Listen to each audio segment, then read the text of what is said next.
3.4 milyong halaga ng hinihinalang shabu ang nakumpiska ng mga operatiba ng Philippine National Police Drug Enforcement Group sa isinagawang intelligence-driven buy-bust operation sa Barangay Don Galo, Parañaque City. Ayon kay PNP DEG Director, Police Brigadier General Elmer Ragay, naaresto sa operasyon ang isang 30 anyos na suspect matapos ang matagumpay na transaksyon sa isang pulis na nagpanggap na buyer. Na-recover din ng mga operatiba ang humigit kumulang 500 grams ng hinihinalang shabu. Paiigtingin ang koordinasyon ng law enforcement agencies at ang paggamit ng intelligence-driven operations upang maprotektahan ang mga komunidad laban sa iligal na droga.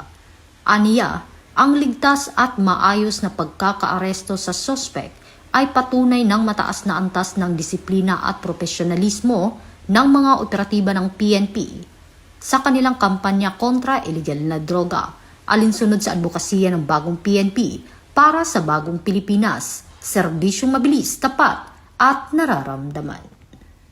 Mula po dito sa Campo Crame, ako ang inyong PNN correspondent, Patrolwoman Rezalie Umalay, nagbabalita para sa Police News Network, alagad ng batas, tagataguyod ng balitang pulis.